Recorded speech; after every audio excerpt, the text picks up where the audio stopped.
Message for everybody stepping up to the bloodline. Got a little message for our opponents at SummerSlam. We got LA Knight. We got Royce King. And we got our little big brother, Sloth. This is the message to all three of you fools. This your morning shot. Bam!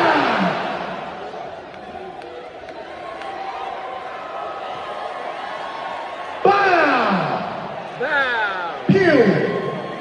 Pew pew! Bam! Bam! Pew pew pew! Bam! In 3, 2, 1, clap. Huh? Benoit balls. I still think Kevin Sullivan did it. I'm Aubrey Edwards. I'm not a wrestler. Tony's quick sniffs of the week. No, just my dickhead friends causing concussions and shit. All right, never mind. There's barbecue sauce. So good, half the face don't work. With Hogan that close up on the fucking camera reminds me of my racist uncle. I know you ain't listening, but you know who you are, you fucking racist. Uncle Oh my God, for real, don't tell me that's his name. Oh, no way. I was kidding. I swear to God.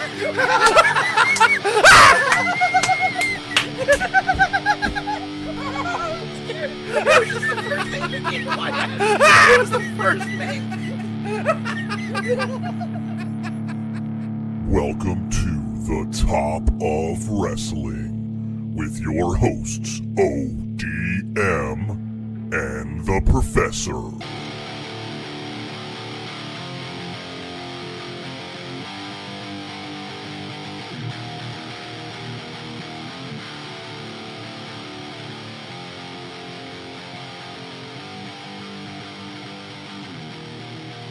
Good Wrestling Day. Damn. The things Samoa Joe will do for some pussy. Welcome on back. It's the Top of Wrestling podcast. He's ODM. I'm the Professor. And we're back like we are every Wednesday at noon. If we can help it. There are those delays that happen every now and then. But hey, we're here like we are every week and ready to go. We got news. We got results from, wrestling throughout the week, but also Redemption. The lowest attended AEW card in history for a pay-per-view. We got to bring it to the table. We have the Monday Night Wars 30 years later and 7 months. And this week, our top topic, I already mentioned it, Samoa Joe, Necro Butcher. We're going to be talking the dark side of the ring and the actual match itself. Ladies and gentlemen, ODM. Hey-o. Good times. It was my Finkel. It was kind of my little bit of a fink. yeah, if he had Down syndrome, yeah, maybe. But, yeah, either wow. way. Wow. Touch of the tism. I'd still be smarter than you. Anyway. All right, man. We got a lot of stuff we're going to talk about. The biggest thing that I didn't even mention is it's SummerSlam week. So this Saturday, this Sunday is SummerSlam. It's funny. You guys have already known, we've talked about it a couple of times about our wing challenge. And I'll be honest with you, as much as it's not the very best card, it's probably perfect because we're all going to be very distracted and not paying attention as hardcore, I feel like, on Saturday. Saturday has, 2 good matches I could give a shit about. Sunday looks like it's the one that I'm excited the most about, to be honest with you. Interesting. All right. We'll get there when we get there. Yeah, if nothing else, we're just going to have a live feed to watch your colon blow out. Yeah, I can't wait for that. Depends. That's what I'm wearing home. Exactly. You better double up. All right, man. Why don't you start us off with the legal aspect of things? Yeah, I mean, I've seen chattering about this over the last couple of weeks, but I haven't really put it in there. But it seems like it's official now. We broke the whole, we didn't break it, but I mean, we extensively talked about the Janelle Grant lawsuit. There was the released copy of the entire lawsuit. I combed through that fucker, took extensive notes. I think we talked about it for like a half hour. It might have been our top topic. Who the fuck knows? But it has reached. No, that was in news. Yeah, this reached its most likely outcome, I think, that we all expected. So Janelle Grant, WWE, and Vince McMahon have all filed to dismiss the lawsuit, and they're going to move to private arbitration, which basically means they're just going to mediate, and it's going to be like, all right, Janelle, how much money do you want? Yep. That's basically what it's going to come down to. So, And then Vince will be on TV by what, night 2 of SummerSlam? well, it's funny because you would think that since they're like, this big merged corporation, and that's what it finally took to get him gone. Right, because they tried it once, and he's like, "Nah, I'm just going to come back and fire a bunch of board members." He can't really do that now.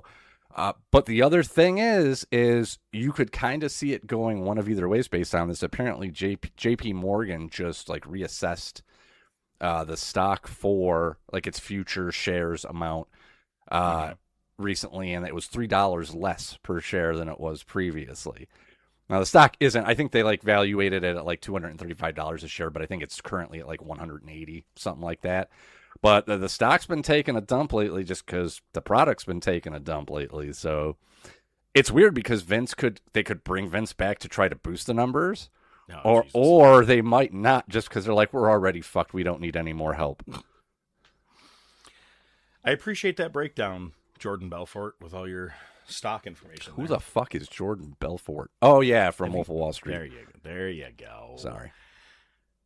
On Monday, this past Monday, began WWE Radio on Siri or Sirius XM? Sirius, yeah, whatever you call it. I don't have it. I actually have that in my car for the first time. Fucking almost 50 years old. I finally have that shit. I'm still not going to listen. I'm still not going to listen to it. So there is some interesting things. So Undertaker's podcast, Cody's, and Stephanie's are all going to be broadcast on there. Fine. Yay. Hooray. This is a 24/7 WWE radio station. Now, I'm sure Stephanie's thing is probably going to play at 8 a.m., 4 p.m., and 11 p.m. You know what I mean? Like, I'm sure it's going to be replays. On nights of PLEs, they're going to have live broadcasts that you can listen to.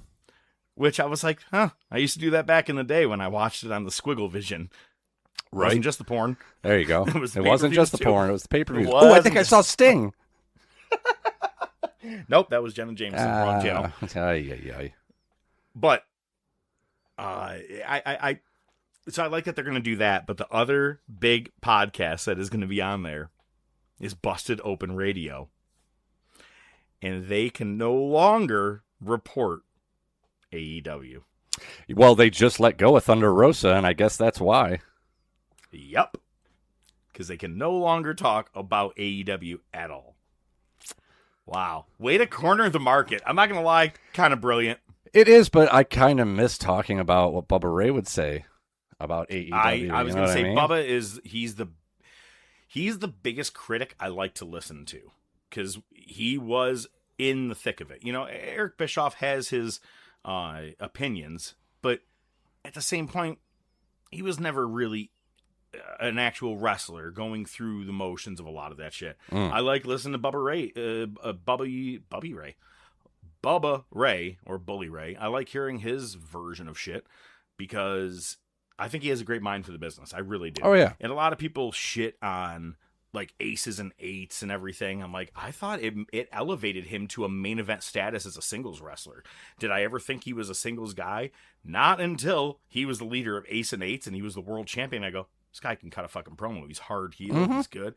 I think he's criminally underrated when it comes to being just a singles wrestler, but also as a mind for the business. So that being said, it is going to suck that he's not going to be shitting on AEW anymore. Right. Yeah. Because he said everything. I would repeat things on here. I'm like, well, Bully said this. Bully said that's what I'm talking about. Yeah, I'm going to miss not just hearing it, but talking about it here because you're right. Yeah, he's another one of those guys. You don't always necessarily agree with him, but most of the times he's going to come correct. So yeah, I might check it out just to see how bad it is. Maybe I'll get lucky and catch Taker. You know, I actually, man, you know what?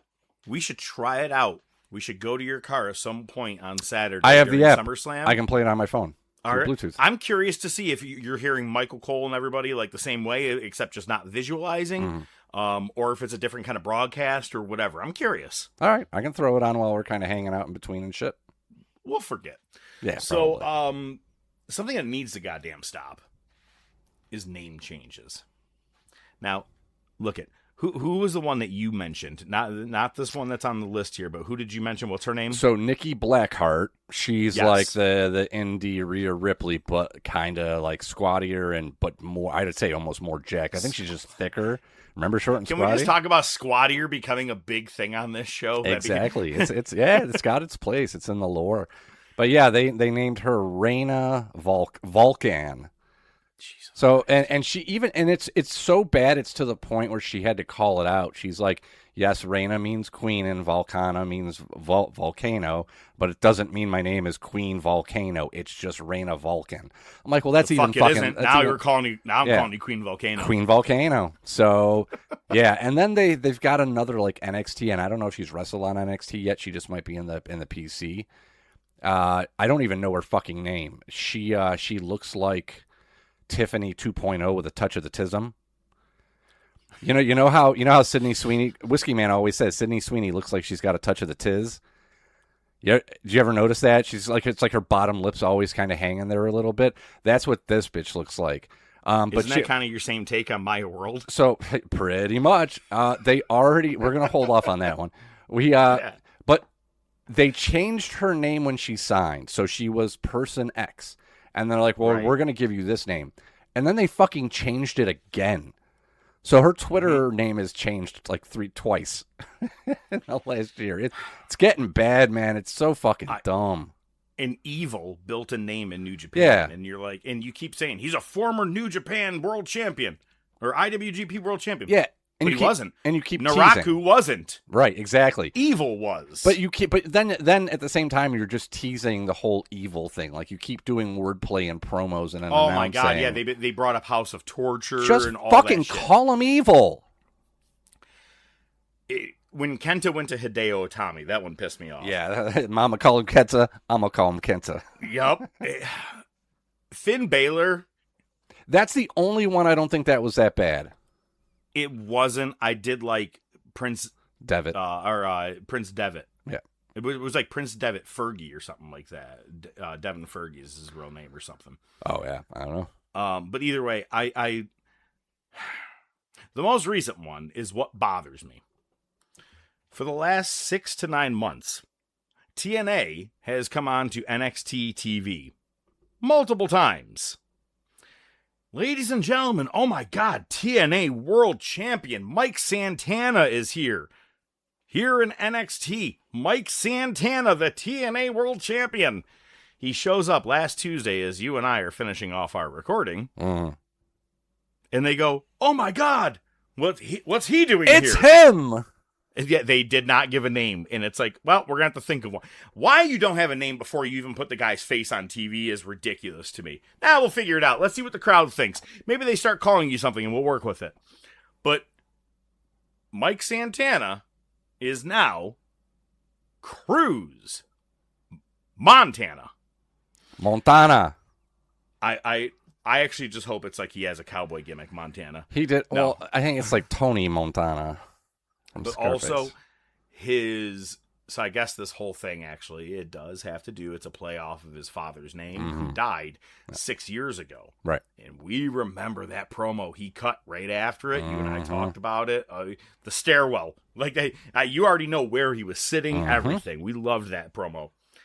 So he explained what the meaning behind it, and it's fine. But the funny thing is we're like, let him use Mike Santana. Mike Santana isn't even his real fucking name. Right. So it's like, I guess we don't really need to hold on to it. But how do you call him that for months when he's coming into your company and like, now that's his name. Hope you didn't remember. Yeah, and I guess like and here's the thing, like there might be a level of truth to it. It could have just been a promo to explain why that's his name. Some of it might be kind of bullshit. We really will never know.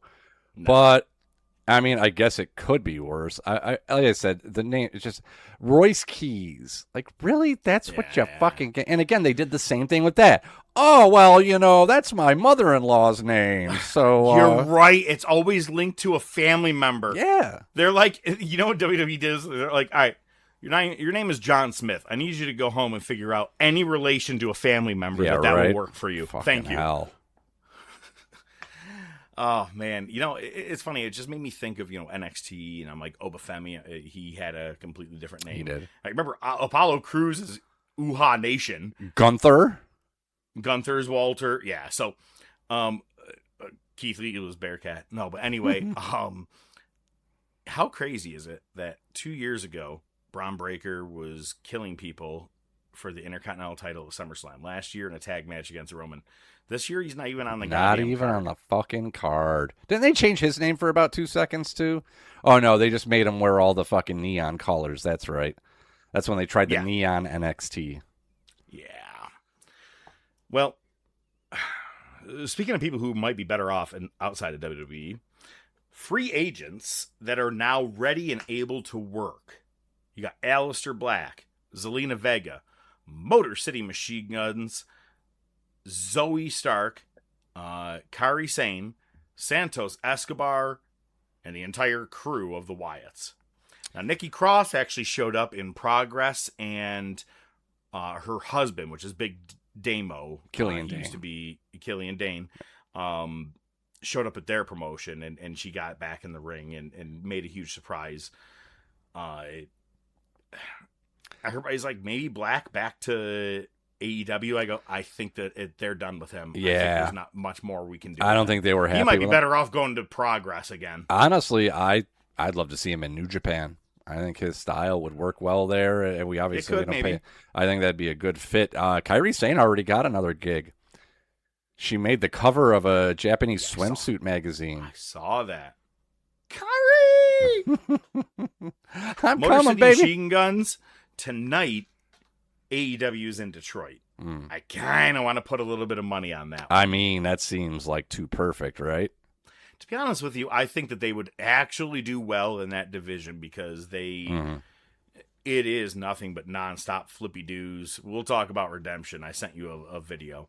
I think Motor City Machine Guns could fit right in. Zelina Vega, I think she's going to be poised for like the big screen. I think she'll be on TV, on a movie or TV. I'm not saying like lead, but I'm saying she'll be a part of movies and shit. She did a teaser, and I don't have her new name, but she did a teaser vignette drop, and it was with fucking Andrade. Shit. Yeah. Wow, so, could you imagine they do that entire act over there in AEW? I wouldn't be mad at it. Better than it was. And they just put a title on fucking Andrade, so perfect time for her to come in. She could be like the money-grubbing fucking manager. Oh, I see you have gold now. Let me help you out with that. You know what I mean? If you think about it, though, also, with him getting a title, he hasn't had anything since, I think it said 2019 or 18 was the last time he even held a title. And he was supposed to be your next big Mexican superstar in WWE. Definitely. They dropped the ball twice. Yeah. You brought him back and still fucking fucked shit it up on him. Again, Carmelo Hayes is one name right now that bothers me. Like, it sucks. Well, but also, he was built in the NXT system. He's not going anywhere. No, and it's so weird, too, because at first people used Carmelo Hayes as an example of how Triple H / WWE don't like black superstars. And now you've got Javon Evans and Obafemi right off the top of my head. Like, those are two brand new stars that are both huge. Over and winning every night. Yeah, we'll talk more about that. Which we'll get to in Raw. Yeah. Victoria Crawford, former Alicia Fox, is gone from TNA. I got to be honest. You brought Paige back. You brought the Bellas back. I could be okay if you maybe brought Alicia Fox back. She had a good psycho character. It would work. I think it would work pretty well. Never was a big fan of hers. Yeah. You just don't understand wrestling. I guess Past not. 1998. Yeah. So Triple Mania is going to be a 2-night event, September 10th and 11th, or 11th and 12th, one or the other. And CM Punk was talking in an interview, and he said, man, that'd be great to be a part of that. I'd love to be able to face Dom in Mexico at Triple Mania. Now, Triple Mania is the WrestleMania of AAA. And he even did another post where he's like, I still got a mask. He had the Straight Edge Society mask after his head had to be shaved. Right. and he wore that. This would be rivaling that night against AEW's All In. Or All Out, which is usually a Chicago-based type event anyway. But, so there's a tease of CM Punk versus Dominic Mysterio in Mexico at Triple Mania. I was like, oh, I'm watching that shit. I can't even imagine. But the funny thing, Punk will be a heel there. Probably. And he'll lean into it, too. No, he will. But I'm saying that. But Dom is so over there as soon as he shows up. Even when he does heel shit. He turned on El Grande Americano, and they were like, yay! He can't do wrong right now, and I love it. Tommaso Ciampa says that the AEW roster right now is the best roster that has ever been assembled. First of all, I'd argue that the roster of you and NXT with all the other guys in Undisputed Era and all that time, I would actually argue that was one of the better ones. Yeah. But come on, man, versus a great year or two of NWA, WCW, all that shit. You want to tell me that this is better than Austin, Rock, Taker, Kane, Mankind, Triple H? Fuck you. Yeah. You're sucking TK's dick. 100%. And, he's an indie guy, so. Yeah, that's true. You can't tell me. Again, for those people last week we talked about, right? They're like, oh, Danhausen's just really stupid, blah, blah, blah. They went from having a blimp that's flying around the arena for this dude, that now in Minneapolis, Minnesota this weekend for SummerSlam, there's going to be an actual Danhausen bus that is selling ice cream. An ice cream bus that is designed as Danhausen, going all across Minneapolis that weekend during WrestleCon and obviously SummerSlam events. So try and tell me this dude isn't over. Now, what you did on Monday on Raw, we may have to have a conversation about that. I'll be honest with you. I wasn't really thrilled with that. I swear to God, I go, and that's my cue to turn it off for the night. I swear to God, I go, I'm done. I watched just to see where it went, and then I'm like, okay, I'm good. Yeah, no, gave up. But speaking of, this weekend at WrestleCon, for the first time, I would say probably since 2008. Yeah. The original 5 members of the Main Event Mafia are going to be at WrestleCon. And you can pay probably, I don't even know what the price is, but if Kevin Nash is there, you're easily already paying at least $500. I paid $40 for an autograph at a Red Wings game for just Kevin Nash. For just Kevin Nash. Now, you got to have Sting, Kurt Angle, Booker Scott T. Steiner, and Booker T. Yeah. Yeah, so, but you can get your picture with the entire Main Event Mafia. And I was like, oh, shit, that's pretty cool. Now, I do want to also, so it's WrestleCon. Look, I've always I've always wanted to maybe go to one of these cons, but I mean, each person, each signature getting in line is what? Fucking minimum $30, $40 per person. Just for the autograph per person, yeah, and it's going to change depending on who it is. And that doesn't include the cost of the ticket to get in. So I'm like, it's just not worth it to me. However, I've always wanted to go to one of these. I always call it stupid money. If I had stupid money, sure, I'd go to this. Yeah, I don't think it would be as bad as you think. It's just, there's going to be a lot of smelly people there. I'm just saying there's a lot of things I could spend $700 to $800 on. Sure. Other 100%. Than meeting a bunch of wrestlers. And I fucking, hang on, I goddamn would love to meet every one of these people that I'm about to name, most of them. But when it comes down to it, it's just way too expensive. I'd have to just say there's one person, I got to aim for them, and that's it.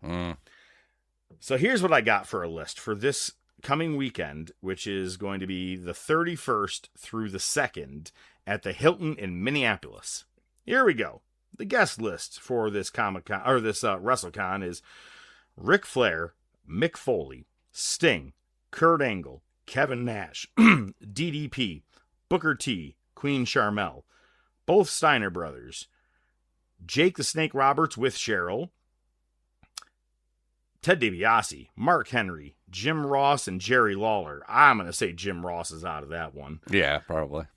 JBL, Ron Simmons. Oh, shit. Lex Luger, Lita, RVD, The Hardy Boys, Honky Tonk Man, Godfather, Demolition, Barry Windham, Jeff and Karen Jarrett, Jushin Thunder Liger, Genzai Shinzaki, Tito Santana, Rick Martel, the U.S. Express, Money Inc., New Age Outlaws, Mike Rotunda, B. Brian Blair, Layla, Maurice, Barbie Blank, which is Kelly Kelly, if I'm not mistaken, JoJo Offerman, you know, she's a widow, Katie Forbes, Thea Trinidad, Killer Cross and Scarlet, Tekla, Mina Shirakawa, Sky Blue, Shotzi Blackheart, Harley Cameron, The Inspiration, Elena Black, The Righteous, and all of the former Wyatt Six members. Jesus Christ, man.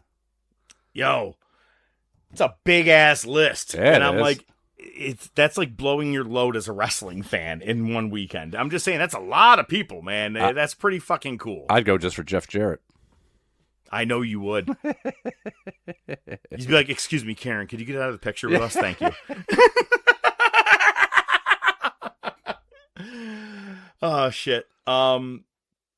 Tony Khan did actually mention after the media scrum, or in the media scrum during, after Redemption was over, that on September 9th, they are doing Rebel Heart Dynamite.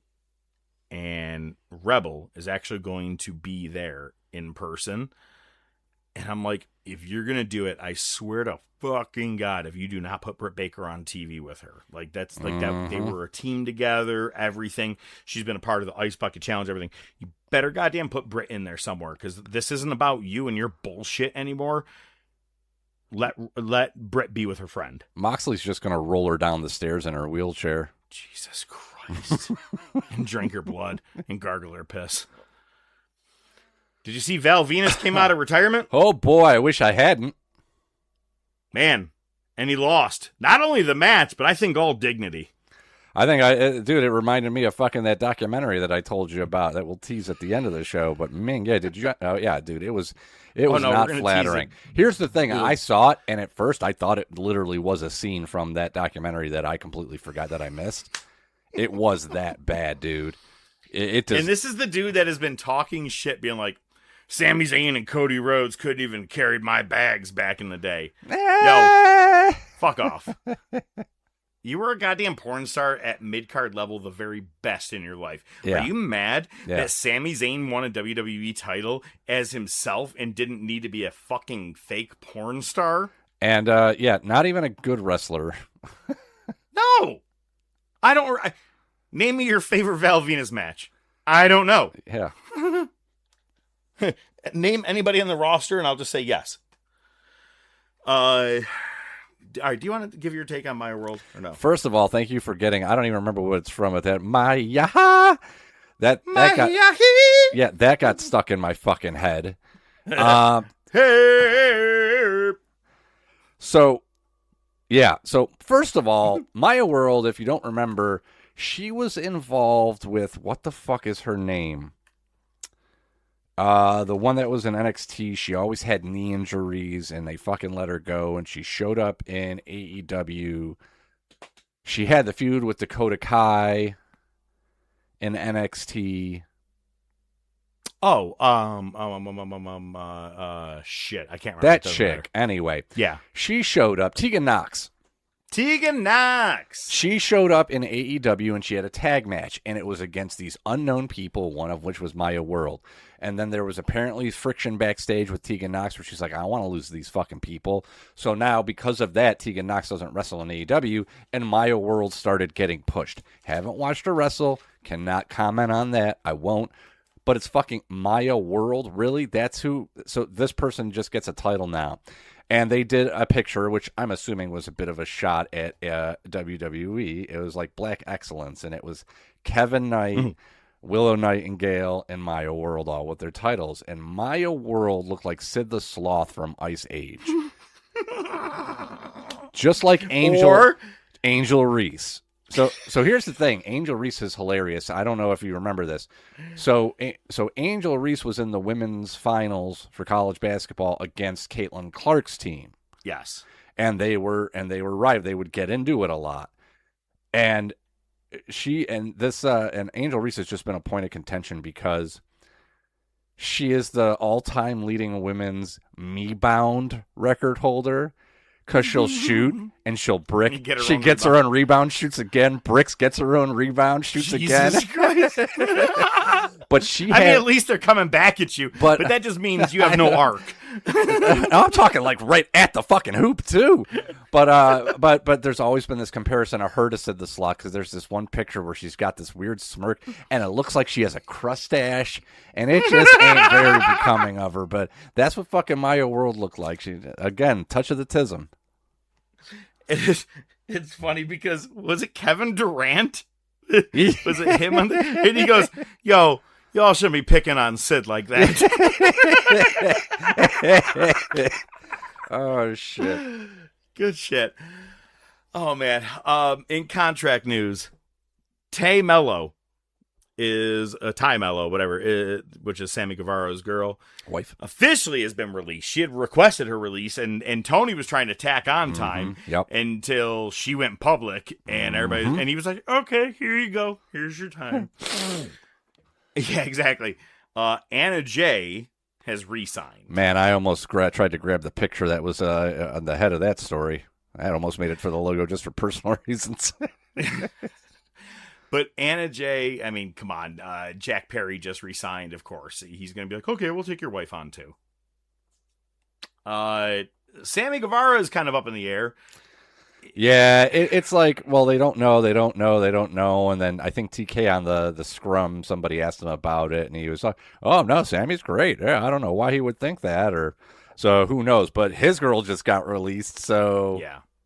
Let me ask you this question. Would WWE pick up Sammy Guevara? Because I feel like he is a Cody Rhodes friend and protege, like an Ethan Page or Ricky Starks. I don't think he'd ever get out of NXT. I think he's got too much of a mouth, and he won't want to conform enough. So that's fair. Nah. You're right. No, you're not wrong. Also in contract news, it's looking like Bayley's contract is expiring at the end of 2026. Now, there's been a lot of speculation, and the one that killed me last week was Dave Meltzer's thing. She's either gone from the company or they want you to think that. Right. Yeah, no shit. Thanks for the clarification. But she also has been still doing stuff and posting a little here and there. I kind of hope she stays gone until like September, October. Just take a couple months, do your thing, and jump Lyra. Maybe Lyra is the one that ends up taking the title from Raquel or some shit like that. But keep Bayley on the back burner, because when she does officially come back out and you hear that song, it's going to be one of the best pops you've ever heard. For a woman, at least. Mm-hmm. All right, let's get into some results. The biggest thing I got to bring up for TNA Impact was the Hardys did a cinematic match at the Compound. It was Broken Hardys defeating the Righteous. It's on YouTube, the entire match in its entirety. I fucking love the Broken Hardys. I don't care. It's gold every time I watch that shit. I loved the very first one. The first one between Jeff and Matt was amazing. Yeah, that was the best one. You had Matt's father-in-law, his wife, his son. Senior who? God damn it. Yeah. Senior Benjamin. Yeah. Senior Benjamin and King Maxwell. Oh, those things were great, man. I love watching those old ones. Oh, wait, what is it? Brother Nero, I knew you'd come. Oh, good shit. I may actually rewatch that at some point. So, AEW Redemption was on Sunday night. Hey, they kicked it up an hour. They said, you know what? We're tired of you guys staying up too late. We're going to start it at 7 o'clock. And then they still went a shade under 5 minutes, or 5 hours by 5 minutes, ending just before 1 a.m. Oh, yeah. Tony. And oh, nice, that's a good reference. Good band. Feels good. Just a little bit over. I like. Wow, almost went over my head. Just a shade over 7,000 fans were in attendance for this pay-per-view. And why would there be any more? It's redemption, and no one on this entire pay-per-view got redemption except one person. Mm-hmm. One. Do you know who I'm going to say? No. Okay. So, in the buy-in, I got to be honest. If you're going to go 5 hours, I wish you would have put the Rougeaus on the main card, but they put them in the buy-in. But because they were in Montreal, they had the fabulous Rougeau brothers there. So you had Jacques and Raymond Rougeau. Jacques, even though they're in their home country and town, he was still just playing up heel like he always does as a Mountie. And then I don't know who the fuck it was that came out. I think Rocky Romero came out talking shit. Yeah. And they beat him up, and that was it. They got a good pop. I always like the Rougeaus, man. And it's funny because there's a part of their song. They go, "We don't like heavy metal. We don't like rock and roll. All we listen to is Barry Manilow." And they came out to straight heavy metal as their hilarious. theme. They can't come out with Jim Johnson's fucking All-American Boys song. Right. But I wish they had something that was comparable. Something. I play the Canadian National Anthem. I don't give a fuck. But they came out to heavy metal. I'm like, you just ruined their entire gimmick of that song.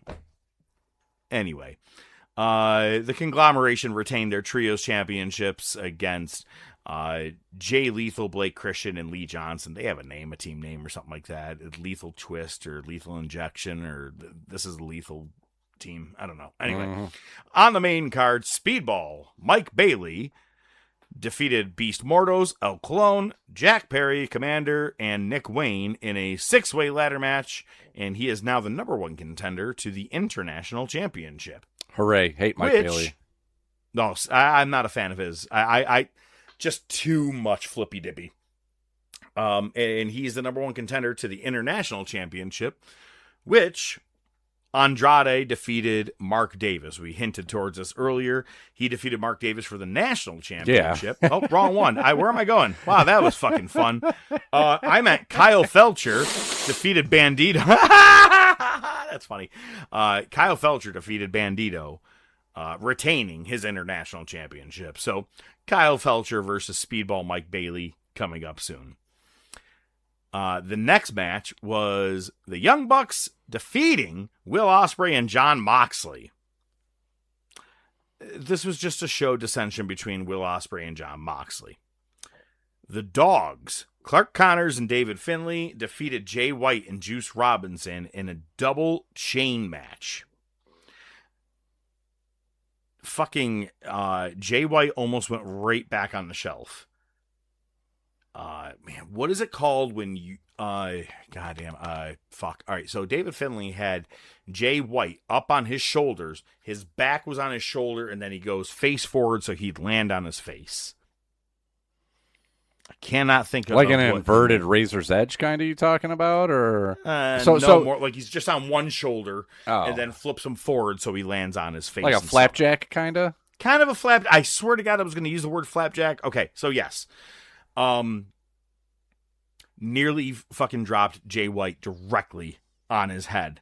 And I was like, he almost just put him right back on the shelf. Oh my God. Where the best get injured. Dude, for real. My world won the title, beating Hikaru Shahida. I didn't even fucking plan that. That actually worked out really well. No, it was terrible. Yeah, it was. So anyway, My World is your new TBS champion. Cope and Cage, Edge and Christian, defeated Pac and Claudio, retaining their tag titles. And the Young Bucks came out, and now they are going to be facing Cope and Cage at All In at Wembley. I'm not caring about that match until the New Day get inserted. And I hope they get inserted the same exact way the Hardys did at WrestleMania 33. Oh, that'd be great. Hold off until all the way there and let them come out right there. There's one more team being added. There's been some chatter about their contracts. It sounds like they still have time left, so they may not make it for Wembley. I think they will they just weren't at the same time as the other 10 or 15 Right. that were let go. Painmaker Chris Jericho defeated Tommaso Ciampa in a no-holds-barred match. Oh, dear God. All right, Jericho did kind of make a little bit of a tribute to George Animal Steel with the green tongue. Fine, cool. The drill. Let's just talk about it. It's the drill. You know what I mean? It was fucking dumb. Mm-hmm. It was a dumb fucking spot. I didn't care for it. And it's funny because I saw someone wrote online, can we all just honestly agree that since Jericho's come back, he's put on banger after banger? I'm like, no, we can't agree. We do not agree at all. Where the fuck you from? The only person I feel who got redemption. Okay. That was my guess. She was out with an injury, comes back, wins a casino gauntlet, and defeats Tekla for the world championship, Willow Nightingale. Now, a lot of people are like, it should have been Mercedes versus Tekla. Why? That's two heels versus each other. It was never going to work out great. And they said Willow versus Mercedes has actually been penciled in for quite some time for All In. And I think that this is actually the better money match. Willow is the biggest women's face in the company, and outside of Tony Storm, but Tony's not there right now. Your biggest heel is Mercedes. I agree with what you're saying. My thing is that Thekla has been on such a tear lately, and you just killed her momentum by taking the title off of her. Well, they did that with MJF, too. I really don't think Omega should even have the title right now. I think MJF should have been the heel heading into Wembley. Yeah. But they wanted to have a fucking 17-star bank. Meltzer's got to get his rocks off. Oh, yeah. Oh, that fucking logo's ready to go, where he's blowing stars. I got it. And Kenny Omega defeats Kevin Knight, of course, in a 25-minute match. You should not be defeating a mid-card guy. It should not take you that long. But anyway, after the match, basically, it looked like Will Ospreay should be the one that was going to turn heel since he's been with the Death Riders. But he turns on Moxley and says, no, I don't want you to hurt Kenny. And then Kenny fucking takes out Will Ospreay, and now Kenny's heel all of a sudden. It doesn't need to be that he's heel. I liked it because it's like, oh, hey, this has been like years in the making. Like, this is the money match everybody wants to see, and I'm the fucking champ. And you fucking come out here with your goons, and just because you tear up the bag, which took 10 seconds longer than it should have. Oh, my God, that was amazing. I was like, oh, this is like Tyson with the shirt on Dynamite that time. So, but from his perspective, it's like, oh, yeah, that's great. You turned your back on him. Fuck you. I'm still going to fuck you up. I like that. I think that, to me, that made sense. That's fair. So Monday night, we had the weigh-in for Brock and Oba. Brock ends up locking Obafemi in the Hell in a Cell, and they stand there flipping each other off, which was just funny in itself. They walked really around. Heyman's mic kept cutting out. At one point, he had to stop and just get a new mic. And Lesnar Lesnar had like a toothpick in his mouth, and he said at the end, he's like, "See you at SummerSlam, bitch," and flips him off. And that's what I was waiting for. And then Oba did it back, which I thought it was great. Yep. I see you have written here, talk shit, get hit. Yeah, that's Brock's new shirt. I love it. Yeah. It's great, but then if you were to watch it outside of the U.S., you don't get to see that. Yeah, tough it's break. Talk, get hit. Yeah, whatever. Braun Breaker and Austin Theory defeated Otis and Akira Tozawa, and it looks like Otis was written off TV. I did see a great thing today that, because obviously Maxine's like, you would never get a girl like me, and blah, blah, blah, blah. It would be the most coolest opportune time to bring Mandy Rose back into a fucking storyline. That would be hilarious. Like, bro, because, and I read a thing, she goes, he actually was a pretty decent kisser. And I was like, I would pop if she came back for the storyline, because it's like, you couldn't get a girl like me. You're right, got one better. She's pregnant, though, so that ain't going to happen. And it could be Otis's kid. Oh, well, there you go. How can you go wrong there? So Weezy and I were talking about this last night, actually, because Weezy's a big Otis fan. I don't know if he realizes that he's been written off TV yet. But he was actually asking, I was like, who could you get to pop in there? I was like, yeah, man, that's a tough one. You know who I thought, and I am sure you'll hate it. He liked it, though? Bailey. No bullshit. Oh my fucking God. So back, I remember this during the pandemic or maybe a little after, there was a great video that Bailey posted. You can find it on YouTube because I've seen it and it makes me laugh. She's working out, and this is when Bailey was the role model. Mhm. She's at a gym. She goes, Mandy Rose, you want to steal my haircut? Huh? How about I steal your man? And grabs Otis's arm, who's working out next to her. And he goes, Mandy, I'm not doing anything wrong. I promise. And it was during that entire fucking storyline. There you go. That would be fucking cool. I'd be okay with Bailey. There you go. Nice. We'll see. Javon Evans defeated Rusev, and Rusev pulled an Austin Theories. Austin Theory. Austin Aries. Aries. Jeez, what? Oh, Theory. Yes, thank that. I put both names together. How about that? Yeah. It was Austin Aries at Impact at Bound for Glory against John Morrison, where as soon as the pin was over, he just rolled out of the ring, adjusted his tights, and just walked right up the fucking ramp and flipped everybody off. So, Other than flipping everybody off, pretty much what Rusev just did. He 100% did it. So, at the beginning, I saw the match that was booked, and I'm like, oh. And then Cole was like, oh, this is their third meeting. I'm like, and it's like Javon Evans got the surprise win on the first one. I'm like, okay, so Rusev, will always be a mid-carder, but he'll get his win. He'll look strong. Javon Evans doesn't need to win a lot because he's over with the crowd. He does the high spots. I like Javon Evans, but he doesn't need to win every match. And then Javon fucking won.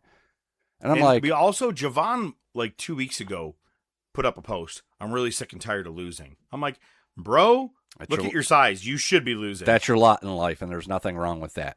Yeah. But here's the thing. Rusev isn't going to be much more than a mid-carder, even if they gave him that win. So, I mean, I kind of see, but okay. I get it. I get it. They should be doing more at Rusev, and he shouldn't be losing to Javon Evans, especially twice. But at the same time, bro, this is your lot in life. So let me ask you this one. Could they be doing this on purpose and they're turning it into a storyline? Maybe even something for Unreal. Who the fuck knows? But why I say that, what if Rusev does this, I'm tired of being on my losing ways, and he fucking comes back with Lana? Maybe this is a purposeful thing why he rolled out of the ring pissed off. I think you're giving him too much credit, but it's certainly a possibility. I know. They could just do the Redeemer 2.0. I'm 2K in this shit, okay? I'm quarterback in this shit. Easily the worst segment of 2026 in any wrestling show. Maybe quite possibly the last fucking 5 years, dude. I put this up there with that fucking Bailey kendo stick bullshit with Alexa Bliss. Yeah, look that up. You'll remember it. Okay. Joe Hendry and Danhausen have a concert together. And Ryan, who the fuck are you, Garcia, gets involved with Judgment Day. I get it. Wait, a fucking baseball player? No. Boxer. A boxer. Right before this segment on Raw, they played the weigh-in face-off with Dana White for Ryan Garcia and whoever he's fighting. And I think Garcia might be the champ. If not, he's going for the title. Yeah, but they literally the TKO being in charge. They broke that down right before they went into this. Fucking stupid. I fast forward because I thought it was a commercial and I didn't give a fuck. I stopped for a second, laughed my ass off, and then once the dancers came down, I'm like, okay, I'm good. I don't need to watch the rest. A lot of the people from fucking Micromania, man, are a part of this thing. The lady I met, Tiffany Payne, she was backstage in a segment last night too, there you go. Right there in the background. And I was like, it's cool. The people I've met along the way that I'm getting to see on TV at some points. Right. Ethan Page defeated Rey Mysterio. LA Knight, Royce Keys, and Solo Sikoa took down Bloodline. You're raising your hand. Please tell me it's for Solo. Oh, well, Solo's great. I like how he just called out fucking Jey Uso. Pew, pew, pew, pew, pew, pew. It's fucking great, He man. was good. Let me guess, you're going to yeet for the next 15 minutes? He's outstanding. Whatever they're doing with him now, he's solid. It's gold, Jerry. It's gold. I wanted to go back to Ethan Page and Rey Mysterio for a second because Ethan Page did something clever. Ray's trying to get Ethan back in the ring. He hangs onto the apron. So Ray's like, fuck it, I'll just set him up for the 619. And as Ray turns the corner, Ethan pulls up the apron to shield and they fucking turn that in the win. I thought it was brilliant. It was, but it's like, are you telling me a piece of cloth prevented him kicking you in the face? But still, Yeah. it worked. I liked it. Yeah. Hang on, it's different. I actually like when someone pulls someone in between the apron and gets them stuck in there and starts punching him. You know what I mean? Because I'm like, it's use what's around you. The apron doesn't get used as much. Yeah. Solo, going back to him, I just saw a video the other day where someone was about to powerbomb him through a table. And he starts pointing. He's like, no, please, no, God, no. He does a quick one in the air, like for the bloodline, and goes, oh, shit, and gets, like, he's fantastic. I can't believe how funny he actually is. Mm-hmm. Looking at him, I'm like, I still think Jimmy's probably the funnier one. No, Solo is the shit. Yeah. Dude. He makes me laugh. My problem is when we get to our predictions for SummerSlam. Sure. We'll get there. I personally think well-deserved. Swear to God, Raquel Rodriguez winning the Intercontinental Championship. Big Mama cool. She did it. I'm cool with it. I think they just didn't know what to do with Sol Ruca. I think that they were like, we put the strap on her a little too soon. It was a little too soon, I think. Yeah. Yeah. And I think Raquel's the best person for this because you have a lot of faces on that roster on Raw that she could go against and run through. So I'm all for that. Seth and Roman have another face-off again, but this one was cool. Roman goes to get a chair like he's going to do to Seth what Seth has done to the Shield and all that shit. And as he slides into the ring, Seth turns and gives the curb stomp. I go, all right, that was pretty onto goddamn the chair. cool. Onto the chair. Yeah. It was well done. Mm-hmm. I was impressed with it. Yep. I love that you put together the thing and you have Punk and Kosi. Yeah, I fixed it on my end. Yeah, I was about to make fun On of you. your end. I was about to make fun of you, and then I realized I typed this shit up. Yeah, fair enough. All right, so SummerSlam night 1. It's also the wing night. We're going to get into that at Bring to the Table, but the entire team of Fatal Influence, the 3 women, are going to be taking on Bellas and Paige because Nikki's back. The Usos and Jacob Fatu are taking on LA Knight, Royce Keys, and Solo Sikoa. What if this is all just one big ruse and Solo's going to turn on the faces? It's certainly I a don't want this to be a possibility, short but face no. face turn for him. I hope not. I hope not because he's doing too well at it, and I agree. we should get more of it. It certainly could be, but then it just makes LA Knight look like a complete jackass. True. Which, up to par. Right? They don't need any more help doing that. You know, it's funny, man. For the match, Gunther and Nick Aldis. I'm like, I wonder how many people really know about Nick Aldis. Man, I forgot he was in the very first All In, man, against Cody in the NWA title match. 100%. I mean, obviously, you know, TNA and all that shit, too. But I think that this is a sleeper match. People are not going to be prepared for Gunther and Nick Aldis. Agreed. I think this might be match of the night for night 1. Thank you. I think that and the other 2 big main event matches that we'll talk about in a second, those are the 3 I'm looking forward to. Gunther and Nick Aldis, Oba and Brock, and Punk and Cody. Mm-hmm. Who do you think? Do you think Gunther wins? 100%. Okay, same. Io Sky, Liv Morgan. Man, this is her first title defense in over 100 days. I really goddamn hope Io Sky just takes the title from her. And I'm a Liv Morgan fan. Yeah, I mean, I think they're both capable of holding the title. They've proved that before. And I feel like Io doesn't really have much. Why? What do you do with her if she loses? Yeah, fucking send her over to SmackDown where Mommy is. Exactly. Well, not really. Hey, give or take, yeah. Brock Lesnar versus Oba Femi. I'm taking Oba. Oh, yeah, I'm with you on that one. If he loses this, he just lost all momentum. He might as well be sitting next to Braun Breaker. Yep, pretty much.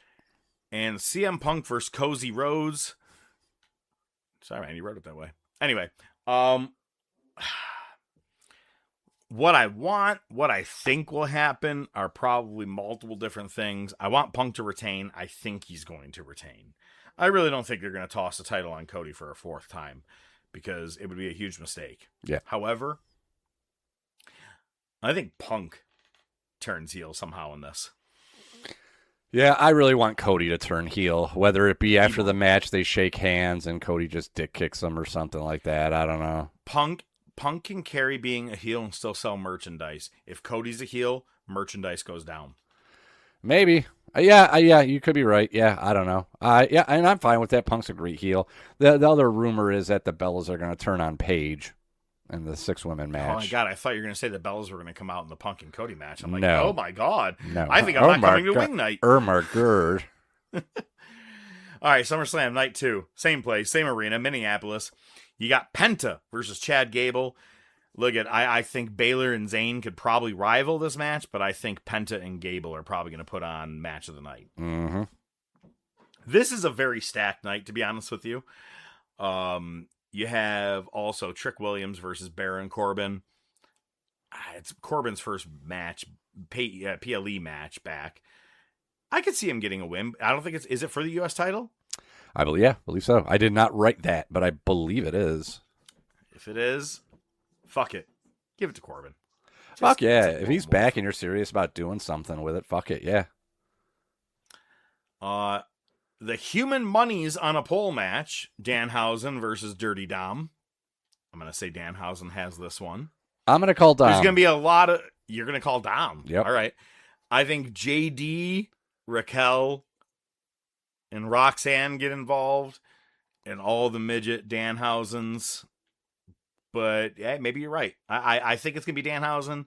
But you could probably be right. Poor Dom. A year ago, he was one of the hottest people. Now he's fighting a goddamn... But he's still a AAA world champion, and he's doing banger jobs down there. So that's fair. Finn Balor against Sami Zayn. I think Balor. I'm taking Balor too. God, this could be a real good resurgence for him if you guys do this right. Been saying that for a fucking year and a half now. Oh yeah. The women's championship ladder match for the interim champion. Charlotte Flair versus Jade Cargill versus Chelsea Green versus Tiffany Stratton. There's 2 more people that are going to be involved in this. And I believe it's not until Friday. And unfortunately, one of them probably won't be Jordan Grace. But let me ask you this question. Who is your call? Just based on these 4? Yeah. Oh, God. Because, basically, whoever wins is going to face Mommy. Rhea. Right? Yeah. So I don't see Tiffy versus Rhea being a good match. I'd love Chelsea to win it, but they're not going to do that. That's my call. That's your call. Dark Horse, huh? Yep. Man, I feel like they're just I think the crowd pop would be goddamn nuts for Chelsea to win. It would be insane. No one would care about Jade. Charlotte will be a mid kind of pop. Tiffany, whatever. Well, I think Chelsea winning would be huge. Chelsea could hold it, and that's the thing. We don't know how long Rhea's going to be out, but let's say it's a short amount of time. She's supposed to be a heel, and she'll do whatever she can to not have a title match, to not have to defend it. And she's actually more face now. I know, I understand that, but she still might. I don't know. You could do something like where she just falls backwards into luck, and then Rhea comes back and beats the shit out of her in 5 minutes and wins the title back. So I like that pick. She win the title. Much like Matt Cardona, her husband, at WrestleMania 32, wins the Intercontinental title, loses Raw it the next day, night, drops the title. To the Miz, but did he win the title? But he did win the title at WrestleMania too. I'm going to go with Jade Cargill. Unfortunately, I think that's who they're going to pick. I don't want. Shit. Hey, this is who do you think, not who do you want. That's fair. No, I understand, but I was not expecting you to say Jade out of anybody. Wow. Again, but you're right. Jordan Grace should be in this match. Jordan Grace should win the match. Thank you. And then you got Roman and Seth 13. I think Seth. Really? Only 4 if they can actually do this turn and get LA Knight to go over next and have him defeat Seth Rollins. He's not going to defeat Roman, but he could defeat Seth Rollins for the title. If it's Roman, who the fuck defeats him if Seth can't? Roman retains. All right. Well, we're going to find out what happens. Well, it's that time, man. Get the table. Ding, ding. Just bring it, bitch! Oh my God! Let's see. It was Sunday. Yeah, that sounds about right. Yeah, Sunday. You text me. Have you seen the documentary Card Subject to Change? And I said, believe it or not, I have not. That seems kind of weird. I'm surprised. What's it about? And you named all these wrestlers that are in there and how good it would be to do it as a top topic. I said, all right, let's pencil it in a couple of weeks. Let's get that shit going. And last night you texted me, have you ever watched the documentary Card Subject to Change? And I was like, are you drinking right now? And you said, well, always, but why? I'm like, you literally asked it in that exact same form a day ago. So something fucked up happened because I'm looking back at the texts. And so it was Saturday at 10 p.m. is when I first texted you. That initial message is not listed there. What? It's listed at Sunday at 9:55. So something must have happened where I either fat fingered something and like copy pasted or re-forwarded it. Something happened, yeah. Yeah, I go, are you drinking? You go, always, but why? I'm like, you literally, I go, scroll up. I was like, just look up. You asked me this like 3 sentences ago. Yeah, it was a weird But one. that makes sense. I understand it, man. Yo, there's times where I'm like, I've said to my wife, I'm like, no, I texted you that. And she's like, no, you didn't. And I'll show my end, and it shows me asking. And on her end, it does not fucking show it. I'm like, no shit. Mm-hmm. It's annoying. Thanks, Verizon. You did that during the show, though, once. I think we were talking earlier, and you tell me this story, and at the end of the show, you're like, did I tell you about this thing? And I'm like, dude, you told me at the beginning of the fucking show. I did. It was about the kid peeing. Yeah. Wait, how does she know that this kid sits to Outstanding. pee, but does not know if he can break down a piece of cardboard? Seems like it should be backwards. I had to repeat that shit at work. That was a good one. I was like, yeah, I hear what my buddy said. I'm just dining. I'm like McNulty. Oh, don't be upset, man. I'm still dining out on that story. I'm telling everybody I know about that goddamn story. There you go. All right, man. I'm excited to hear what decision you're about to make here. Well, like I said, I told you off air, I was at Wheezy's yesterday for Raw, and we were kind of just going over logistics for Saturday for Hot 1 / SummerSlam Night 1. And so, he's going to bring his gear over so we can fry some wings. We'll be able to do it a little quicker. That way, fry the next batch while we're doing the first round. And I was kind of telling him. But will he be able to be doing so while participating? You throw them in the fryer, you make sure the thing doesn't explode, and you fucking, you time it, right? You haven't seen me cook. You're checking out. Yeah, we try to avoid that, and you will not be cooking at my house.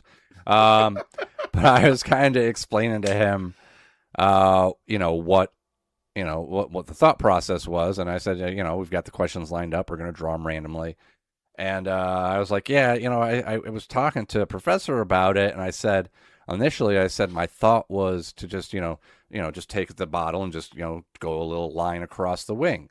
And I go, but I'm starting to second guess that, man. I was like, the bottles aren't, huge, but they're big enough that I should be able to coat 6 wings, with the sauce. He's like, yeah, you got to coat them. So I'm pulling rank. Damn it. I'm coating them all except for the last one.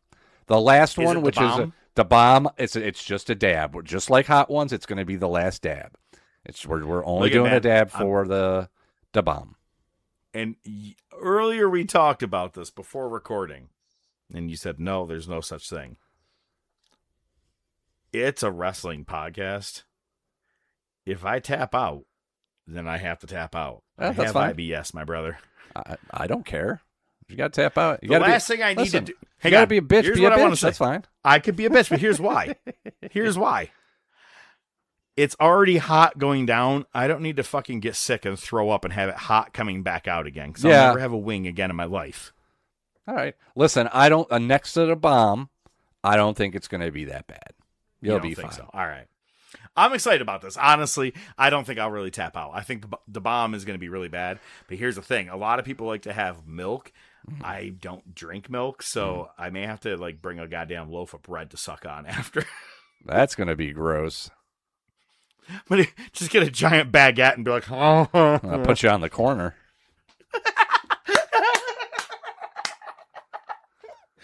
That's a $20 food stamp. You better give me my change.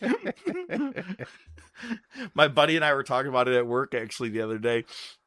And I go, it's like the movie Don't Be a Menace to South Central while drinking your juice in the hood. And he goes, I love that you actually said the entire name. I go, it's the name of the fucking movie. It's the name of the movie. That's how you say it. Absolutely. I'm like, but he goes, we had to like censor ourselves with, coworkers. He goes, when they go into the store, and I go, doo doo, and he just busted out laughing. Outstanding. Hey man, I got these cheeseburger buns. What you say? All right, man. Yeah, all right, here. All You're right, going to go about 2 left. blocks up. But I love the Korean lady. Shirt, $15.99. Pay. Hey, Miss Lady Bitch, how much for the ice cream? Miss Lady Bitch. Miss Lady Bitch. My hobbies are drinking and all types of ill shit.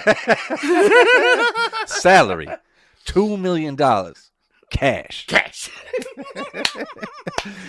you drive with or without the boot? Yeah. Sex? Hell yeah. Hell yeah. I still think my favorite one, honestly, is ashtray. I'm pregnant. What? Already? How do you know? I got 7 kids, fool.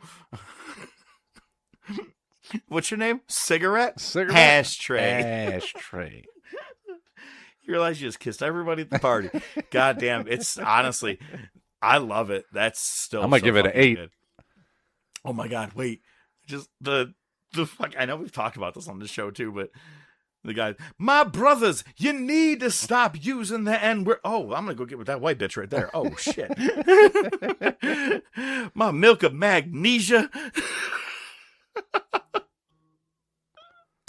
Great movie. Have we ever done that as a movie? Oh, I'm sure we have. Yeah. Oh God, great one. All right, man. So yeah, this Saturday, Hot Ones. We're recording it, and it'll be, I guess, next week's top topic. Really, we'll probably make it that. Give or take. We don't even need to bother putting a movie in there because you're gonna hear someone crying like a bitch, and his name is ODM. Have you seen the documentary Card Subject to Change? Hat trick! All right, let's go to the wars. Monday Night Wars! Marty, you've got to come back with me. Where? Back to the future. Wait a minute, Doc. What are you talking about? What happens to us in the future? What, do we become assholes or something? Give me a hell yeah!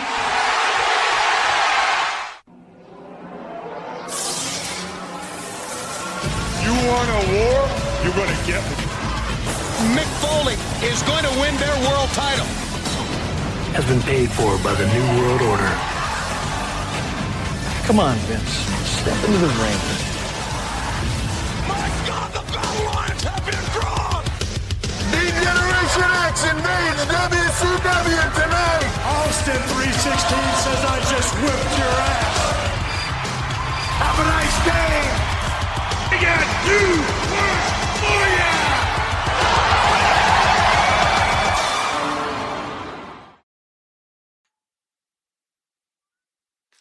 It was a New Year's Day for the Monday Night Wars. So, nobody really watched this show.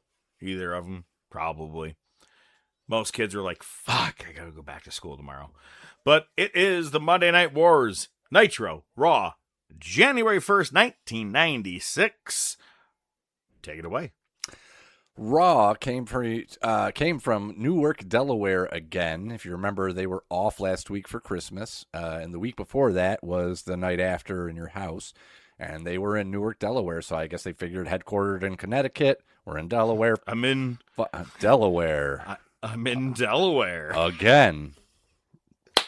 So this is the Raw Bowl. And I think most people would say that it's like the Super Bowl. It was actually more like a college bowl game, I would say. Yeah. And you have 4 tag teams fighting for the trophy. They have cheerleaders, a marching band. Lawler's wearing Brown's jersey. The ring mat looks like a football field. But they also tease a segment.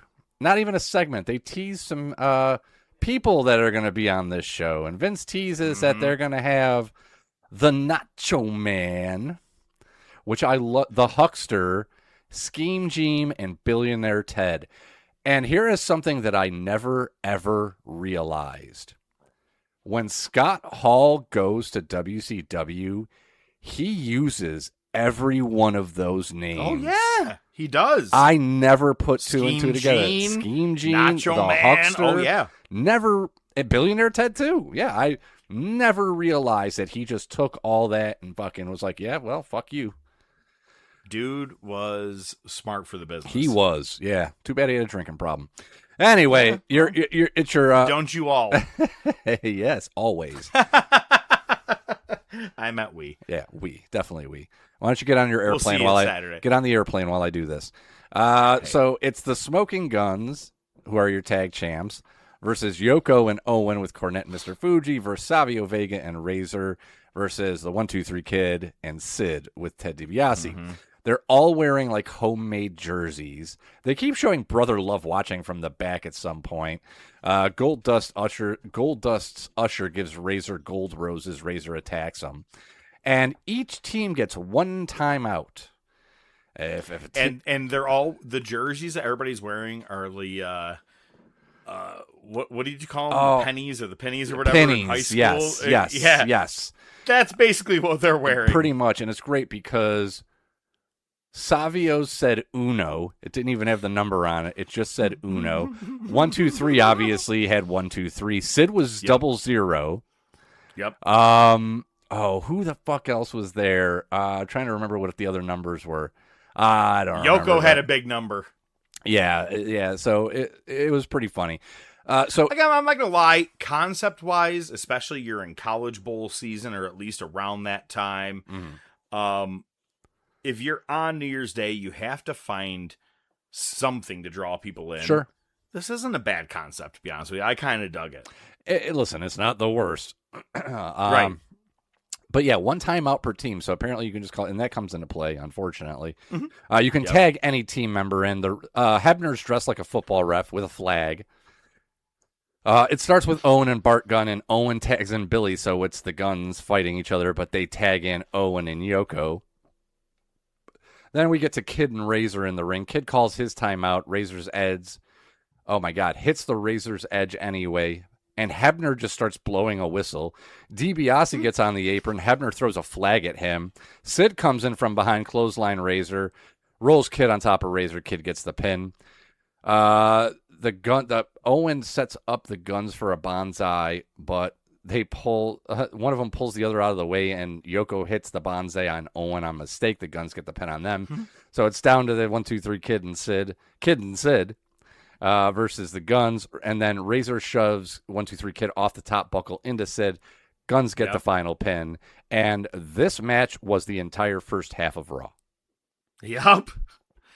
It's funny because I remember 100% watching this thing live in 1996 and being like, to me, it was a first time. It was a first concept they've ever done of this, and I was like, all right, I'm in. I'm always going to give everything a shot. Yeah, well, yeah. And I had no choice at that point. I really have no choice at any point, really. But no, I didn't mind the concept. I didn't think it was horrible, but it was just a fatal four-way tag with football rules. You weren't even in high school yet. This right here would have had me. Oh, you don't want to know. Yeah, this is my senior year. I was? It was your senior year? That's right. You and my brother graduated the same year together. I was in 6th grade, man. Jesus Christ. Well, hang on. At this point, yeah, I was in 6th grade, 100%. Which is funny because you were. Now I see the difference of our maturity levels. Yeah, okay.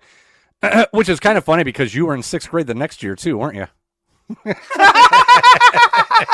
Yeah, and your mother was a teacher. I fucked her. My mother's too stupid to be a teacher.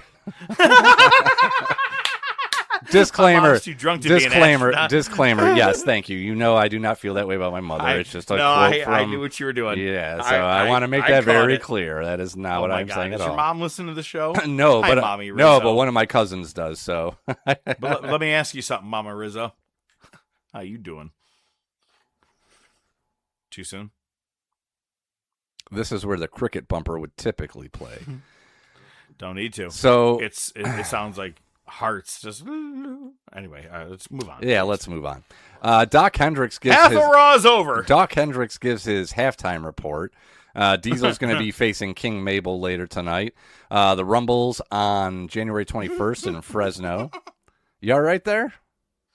I'm laughing. If you guys didn't like SummerSlam 1995's main event, don't worry. We're going to repeat that match tonight here for you with Diesel and Mabel. Jesus Christ, no one liked it the first time. Well, yeah, we'll get there. And then we got Brett versus Taker for the title at the Rumble, and Ahmed versus Jeff Jarrett.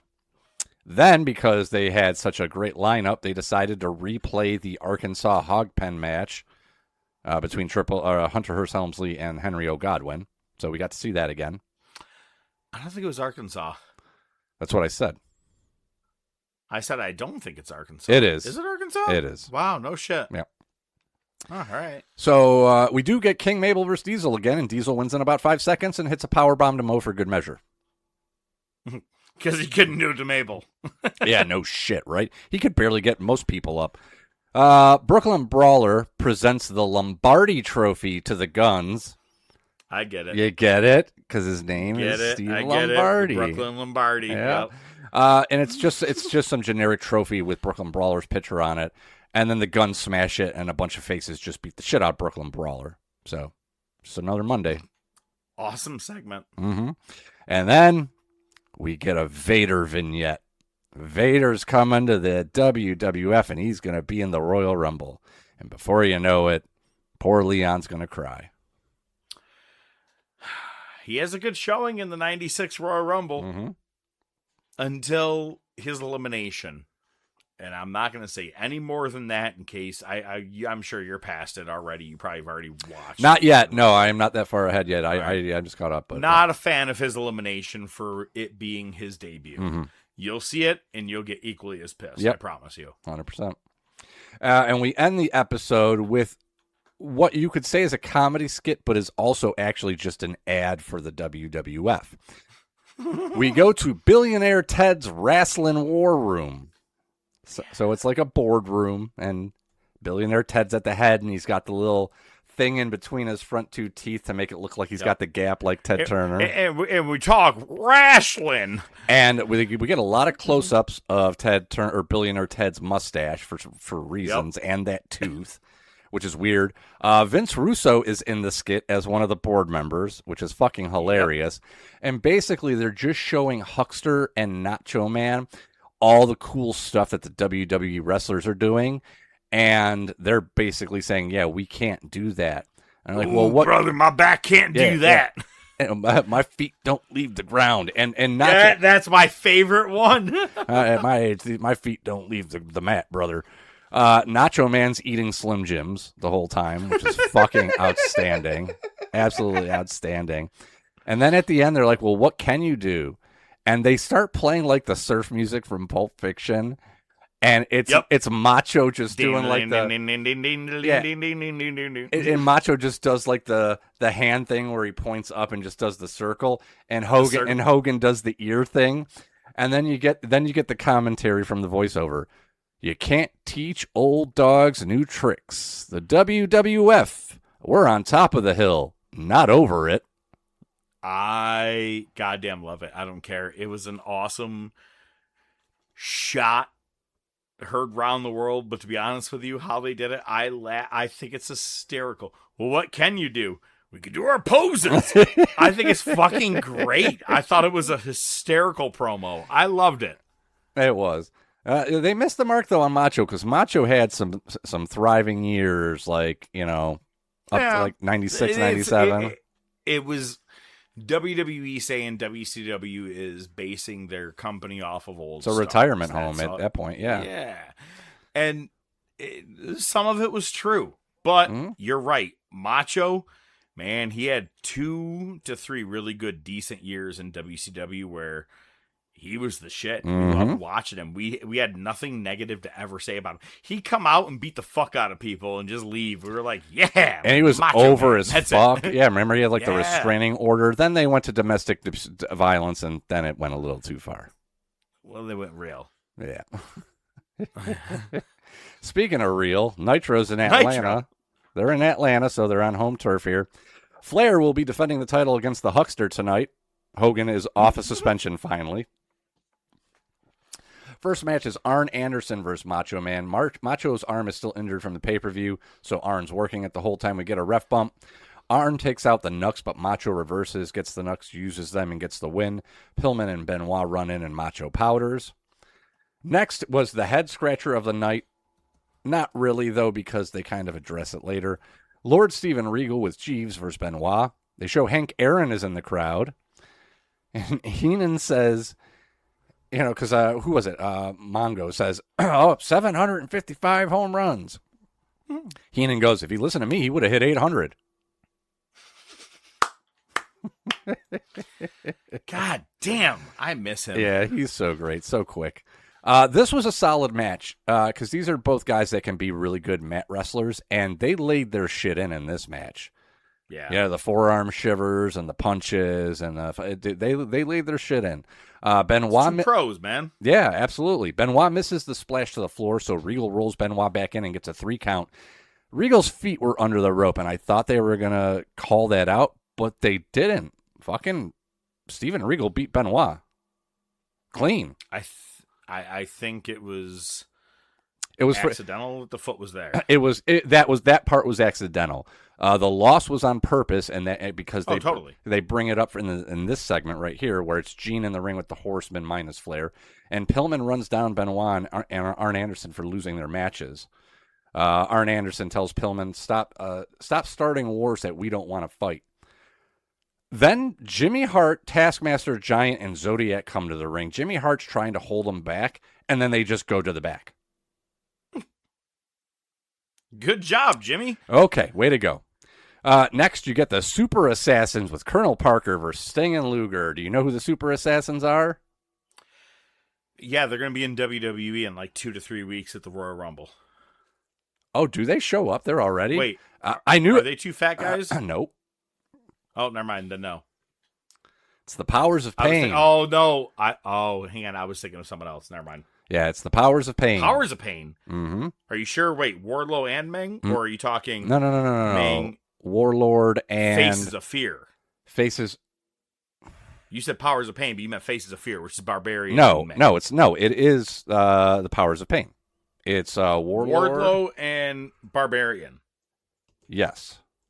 No shit. Yes. I did not know they made their way into WCW. It was very short-lived. I don't think you're going to see him much longer. Damn. But they're wearing favorite tag teams, and they're wearing masks, so you can't see that it's them. Sergeant Craig Pittman's fucking back at commentary now. He wants Mongo to manage him, and his dog. And Mongo says, "You don't need a manager." Roger that. Glad we could clear that fucking one up. Glad we had that whole conversation. Luger gets the rack on somebody. Sting gets the deathlock on the other guy, and Sting and Luger win. Gene's on the ramp with Jimmy Hart and Giant. Giant cuts a promo on Hogan. And our main event is the Huckster versus Ric Flair for the world title. Jimmy Hart comes to ringside, distracts Hogan. We get our Hulk up, big boot, leg drop, but Hart gets on the apron, so Hogan grabs him. Arn Anderson in from behind uses the Knucks. Hogan no sells. Hogan gets the Knucks. Ref sees that Hogan has the Knucks. Calls a DQ. Not often you saw Hogan lose, man. Yeah. But of course, even he had by DQ. But he had to write himself out, right? He couldn't fucking just lose clean. He had to fucking get DQ'd on chicanery. But either way, very few L's that man took. Yeah, no shit. The Horsemen come in. Hogan takes them all out with the Knucks. Giant comes in with a wooden bar stool. Macho grabs it on the backswing. Hogan uses the Knucks on Giant. And Gene's in the ring with Hogan and Macho post-match, and they do their typical 1-2 punch promo. And Hogan challenges Arn Anderson and Flair to a tag match next week. Nice. Should be great. Oh, I'm sure it'll be all fun. All right. Well, let's talk about some things that should be great, but aren't really great because after watching it, it was a bloodbath. Dark Side of the Ring. Let's hit the top topic. Ladies and gentlemen, it's now time for... Best there is, the best there was, and the best that there ever will be. Call 2.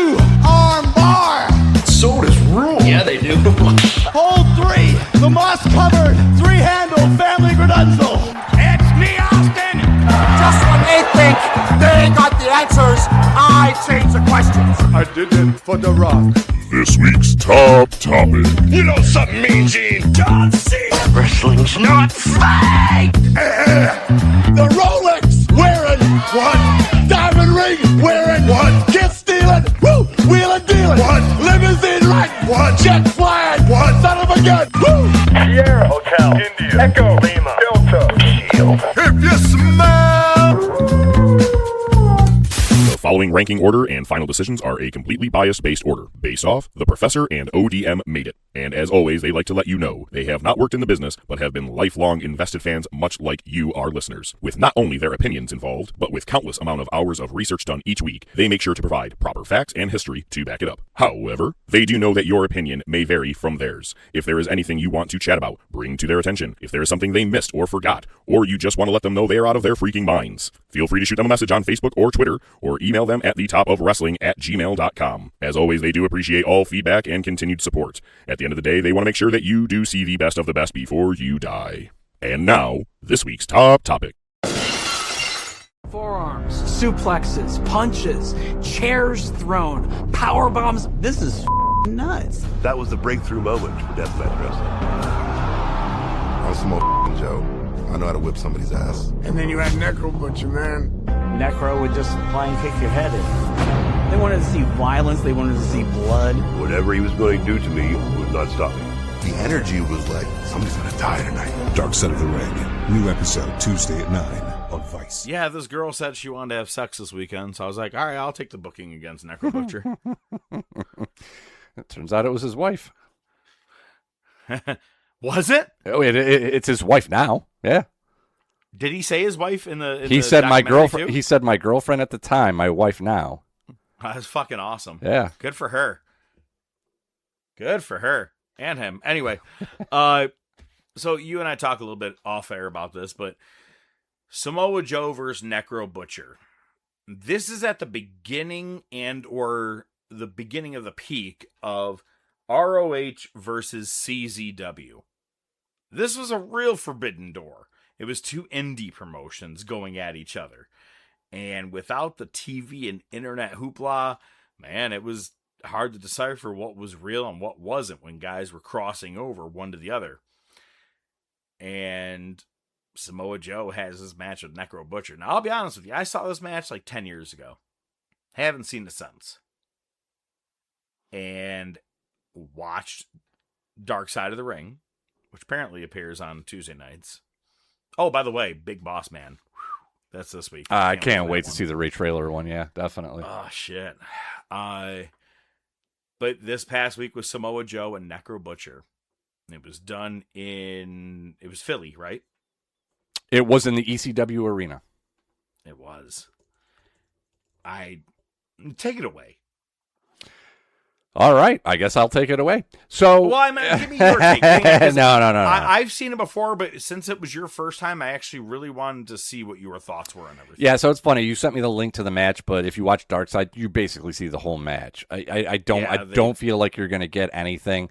The best part you don't get any of the rest holds. There wasn't even a rest hold, but my point is, you just don't get the time in between everything. They showed you every goddamn bump in the entire match. Right. And the best part about watching the match start to finish is being, CM Punk and Eddie Kingston are on commentary. Yep. And it's Punk really putting over Joe. But it's great because this is one of those Dark Side episodes where there's really nothing stunning in it. It's just the story of how this came together. So basically the story that's being told here is that there was what's the promotion that's like very family friendly? The indie promotion. It's always WWF. No. I don't know. It wasn't CZW. It wasn't that. It was Chikara. Okay, yeah. It was just supposed to be like a very family friendly indie show. So they had a couple guys that were trainees at Ring of Honor, and the way that. Okay, so Johnny Rotten actually put this match together. And the story of Johnny Rotten. And Johnny Rotten's actually kind of like stoking the internet flames with this one because message boards were a big thing at this time. Yep. And basically was saying that these two trainees of Ring of Honor had trained under Joe. Joe had worked with them, but never wasn't their trainer. wasn't their mentor, but that was the story that was spun by Johnny Rotten. So anyway, so these trainees from Ring of Honor go to this Chikara show, and they're facing Necro Butcher and his buddy that he's fought before. I forget his name, but he's forgettable, so you don't need to worry. He's just another deathmatch guy. And Necro Butcher and this guy just beat the piss out of these guys. The one guy said he got concussed, and they just ruined him. And there was a lot of hatred on the ROH boards saying what a piece of shit Necro is. He's not a real wrestler. Yep. I remember this. So basically, Joe was at an indie show, and I think it was Johnny Rotten said, just go cut this promo on Necro. And Joe's like, okay, I don't know what I'm doing, but yeah, sure, I'll cut a promo. And Joe cut this amazing promo calling him out and standing up for ROH. And Necro kind of had the same response, like, I don't know, yeah, sure, we're gonna have a match, right? And it's great because Necro fucking was in Japan, flies back, and basically is at the arena like 3 hours later. Yep. For this match. Another great thing is they showed that guy that he tagged with in that one match. They had a match against each other once, and it was like a light tube match. So the ropes were all lined up, and that's where fucking part of Necro's arm fucking was just hanging, sliced right open. Yeah, yeah, and you can hear him screaming, "Get an ambulance!" They stopped the match, dude. It is fucking gross. I hate that. I've seen that so many times, and I don't want to see it more than once. Yeah, and they show Necro. Necro was in an interview once, and he's like, "Yeah, it looks like my elbow's really big. It's not. It's just the fucking chunk of flesh they had to take out." You know what I mean? So it's fucked up. So anyway, so Johnny Rotten works his indie internet magic, and between that and the message boards, was it Night to Remember? I think Night to Remember was the name of the show that they were on. I think so. But it's great because Joe comes out and the crowd is obviously very pro Samoa Joe. Mm-hmm. And Joe comes out there. Our favorite ref, Bryce Remsburg, was the ref for this match. Had hair at that time. Yep. So Necro comes out and he's got his, Choose Death? Yep. Is it? That's his famous T-shirt that he wore. So he comes out. Didn't know the guy's blind as a bat.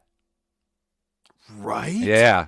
I didn't know that until I'm like, yo, this dude wrestled every match and could barely see shit. And that's why when you see him in The Wrestler, he's backstage talking to Randy the Ram, he's wearing glasses. Yeah. It's fucked up, huh? So they come out and they get right in each other's... He's the one that uses staples on Randy the Ram. Yep. And he's like, I've never used the stapler, but all right, I'll take it. So they get right in each other's faces. Bryce Remsburg's trying to fucking separate them. Necro throws Remsburg right into the corner. He bounces back. Joe grabs him and tosses him out of the ring, which is basically your signal for ref doesn't fucking matter other than to count the pin because anything goes. And you know what starts like that? What match? Zeus and whatever Hulk Hogan's character was in that movie. I forgot. Rip and Zeus starts that way. Zeus throws the goddamn ref right out of the ring, and then it starts like that. But this was a lot more, and these guys are just laying their shit in, and they immediately go to the floor. They're in the crowd, and they're talking about, what did he say? He said he threw Necro out of the ring, and Necro's like kind of waiting at the guardrail, and Joe does his fucking, not the tope, but the, through the ropes. Dive, and Necro goes, he hit me so, he's like, he was supposed to hit me and I was supposed to go over, but he hit me so hard, I just fucking went into the guardrail. He bounced off. Yeah. He didn't go over. Yeah, he hit him hard. And he's like, I had to just fucking climb over, so they end up in the crowd. Joe sits him down in the chair and hits some fucking amazing leg strikes on him. The whole point of this match is that Joe is the trained wrestler. He is kind of like the apex of the indies. And Necro's just this deathmatch guy.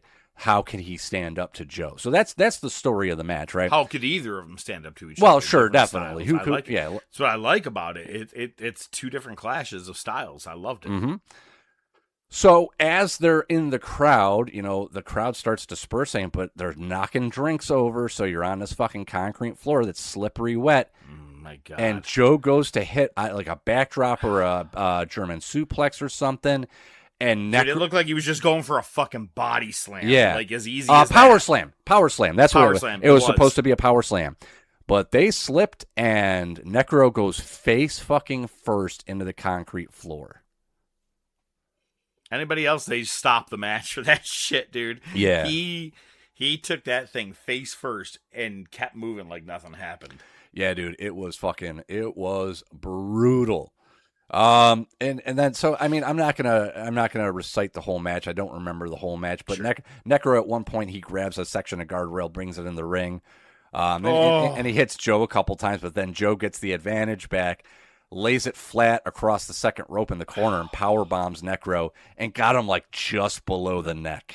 Just like I'm like, there's no way he wasn't concussed from that exact hit, dude. That was a rough one. Yeah, and then the whole match, honestly, like each move made you go, Jesus Christ. Like, it's like each one was fucked. And since Necro had just wrestled in Japan, he already had been busted open. So he was busted open 5 seconds into the match. Yeah. It did not take long. He was bleeding right away. Yep. So then they end up back on like the ring, and they're on the apron, and Joe fucking... It looked like he was going to try to hit an Uranagi or something, but again, Necro just lands face first on the floor, and his knee landed right on Samoa Joe's face. Yeah. And, like, to me, like, that's the spot. That's one of the two biggest spots in the match for me where you see how fucked it up it is. Because, like I said, my kid was watching with me and just seeing Necro just bleeding buckets and his face. Like, and the blood was pooling on the mat. It was just fucking insane. And is that, I believe that's the one where you actually hear the thud on the concrete floor outside. Yeah. Where you hear his head literally go... Because it was Joe. Because it was Joe's, the back of Joe's head and the face of Necro. Like they both ate shit on that one. But that was a big spot. But my favorite is they get back in the ring, and Joe's got the advantage, and he's laying his shit in, and then Necro fights back. And in the dark side, Joe talks about how he took a punch from him because Necro's just throwing real. He's not throwing work punches. He's throwing real shit. And that's what Joe had to know he was getting into, which I dig. Yep. And Joe's basically, all right, well, now I'm going to teach you. And Joe starts doing the open-handed palm strikes to Necro's face, and you can see the blood flying off of his hair and his face. That is see Necro getting loopy, too. Yeah, and that, to me, is one of the most amazing things in wrestling I've ever seen. That visual was just amazing. And basically, Necro goes down, 2 count, back up, and Joe wins with a standing 10 count. I know. He wins by. It was a TKO. He won by TKO. A TKO. And the best part is, at the end, Joe goes up to him and just puts his boot in his face and just shoves his face down to the mat. Necro gets up and goes ballistic. Joe powders and goes to the back. Here's the most fucked up thing. Necro had another match that night. Goes to the back, gets a fucking big thing of gauze for his forehead, and just has another match. He's a psycho. It's funny when they showed the what he looks like now. I go, well, who's this old guy talking? Right? Oh, that's Necro. No shit. Well, yeah, it turns out he did end up having what kind of cancer did he have? Oh shit, he did get some kind of cancer. I don't think I knew those. Yeah, he had cancer, but he was saying that. They were about to start his 4th course of radiation, and the doctor said, if this one don't take, then we're out of options. And he said, the 4th one took. So I don't think I actually knew. So that. He lost some weight. But yeah, I mean, and his forehead looks like Abdullah the Butcher, right? It's all 100%, all gig marks. You know what I mean? This dude gave his entire body to the business, and look, if he's happy with what he did, cool, man. Look, honestly, we're talking about you. You did some cool shit. You know what I mean? Like, I mean, yeah, I give him a lot of credit. I'm not the biggest fan of deathmatch wrestling. Sure, same here. Really, I've never been. However, I can't deny the shit that Nick Gage has done for the business, for at least the deathmatch business. I don't think he's propelled anything else, but I think deathmatch wise, if that's your kind of shit, I think Nick Gage has kept it going, like Necro Butcher, kept it going like Sabu, Cactus Jack, so I'm cool with those things. It's just not my cup of tea, man. I mean, blood is blood, but at some point, how much is too much blood? Yeah, no, and just the self-mutilation, like it's... Yeah. It's like it was one thing. Like it's to me, like my threshold is Cactus Jack and Terry Funk, the barbed wire match, and even that, Funk is the other one. And even that is a bit much. Sure. But like when you start getting, I mean, honestly, if you want to cut yourself, just do it at home like the rest of us in silence. So no wonder I have so many long sleeve shirts. Can't wear shorts anymore. All right, well, now that we brought it to the darkest place possible, next week, it's the Wing Challenge. You're going to get to listen to what things were like for SummerSlam Night 1. No, it's not going to be the full 4-hour pay-per-view in our Wing Challenge. It's going to be cut down like we always do, but hopefully ODM doesn't kick the mic out like he did it All Out. But I'm excited about this. We got a good lineup of people who are coming. We're going to have a good time. We got some wings. I'm going to shit my pants. Hopefully you guys got a lot of toilet paper. I'm excited about it. It's going to be a good time. That's what we're doing next week. So we'll be talking about SummerSlam results next week. Also, probably should be talking at that point about Enzo and Cass. I would assume they had been returning on Raw next week. Let's hope, especially after those promos that we've seen. But we'll be back next week, as always, on Wednesday at noon. I'm the Professor, and I bid you a farewell. He is ODM. His thoughts. Thanks. Your mind. Oh, thanks. Right now. Professor, for interrupting me yet again. You're welcome. You're welcome, Joe. So, I got joke. I will end with a joke here. Oh, by the way, that song we were talking about from The Hangover, it's called Carrie. I think. No, it isn't. It's called Mahia. I hate you so much. Mahia. Actually, no, it's called Live Your Life. That's who it is. Hey, Maya. And it's T.I. with Rihanna. Oh, it's T.I. Yeah, that's who it is. Rihanna. But anyway, all right, these two guys, these two guys are going to Hawaii, right? And they're in the airport and they're waiting to board their flight, and they're debating on how you actually say it. Is it Hawaii or Hawaii?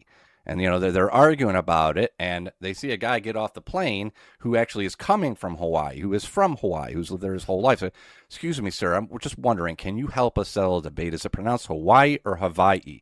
And the guy goes, it's pronounced Hawaii. And they say, thank you very much. You're welcome. Boo! My grandpa told me that joke. What do you expect? Might as well be a horse walks into the bar. Bartender says, why the long face? The horse says, go fuck yourself. Horse says, well, my wife died, motherfucker. Oh, this isn't a fun joke anymore. Oh, boy, I wish I could take that one back. Maya. What you need to do is be thankful for the life you got, you know what I'm saying? Stop looking at what you ain't got. Start being thankful for what you do got. Let's get it to him, baby girl. Hey. That's right. Let me see. You're gonna go far, 'cause everyone knows who you are. So live your life. You steady chasing that big bar, just live your life.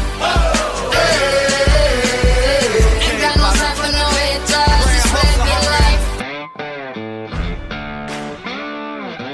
The Top of Wrestling Podcast is brought to you by The Top of Wrestling Podcast. Your hosts are the Professor Mark Fantasia and ODM, the Doc, Joe Rizzo.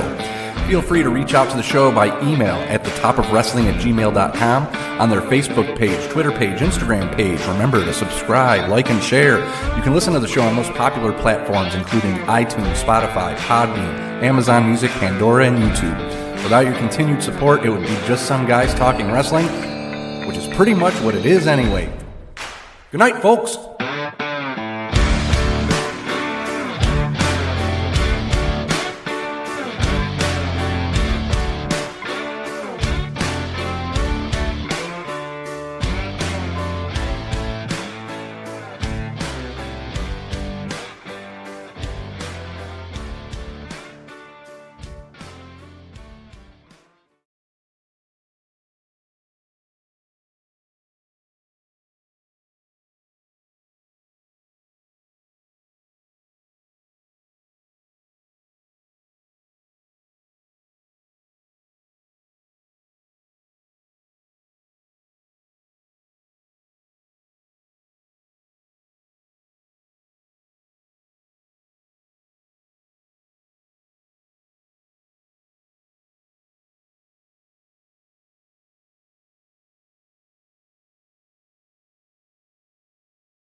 Mahi-yahi. What is that from? I don't even... Well, Hangover for sure. I know it's in that. When they first get to the hotel right after, he's like... You probably get this a lot, but Caesar doesn't live here, does he? Right. And he's like, I don't think so. And it's just a song they play? Yeah, I think it's like a fucking Lil Jon or Kanye West or some shit like that. I can't remember who it is. I think it's Lil Jon. Hey, yeah, you're right. I only know the Mahi-yahi. Okay. I think it's Lil Jon. I think you're right. Yeah! Cocaine? No. Heroin? Absolutely not. Marijuana? Yeah! Chappelle Show? Yeah, fuck yeah, dude. Come on. Yeah! Little John. Yo, one of my favorite ones I just watched not too long ago is fifth. 1, 2, 3, 4, 5, fifth. Anything you say, fifth. Using the fucking champagne glasses or flutes. It's a mad real world.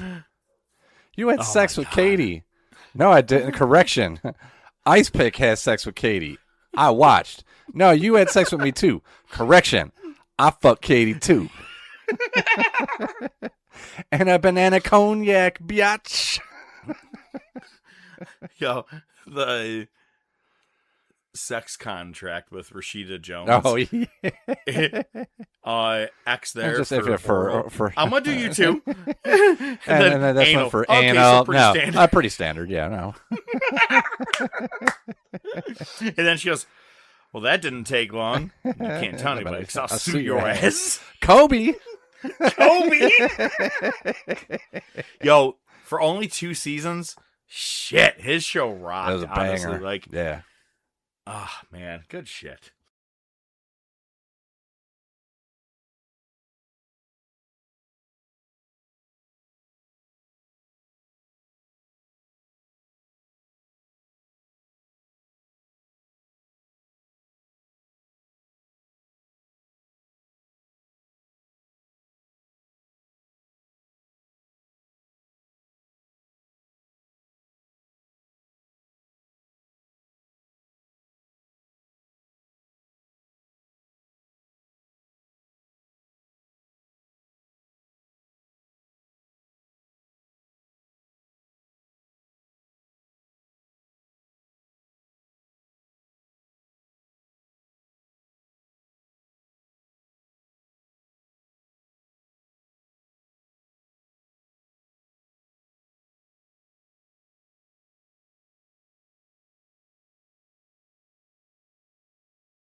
Hey, you guys.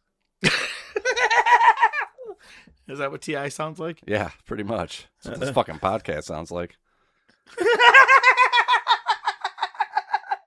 Ladies and gentlemen, I'm Sloth. He's Sloth. We're the Top of Wrestling Podcast.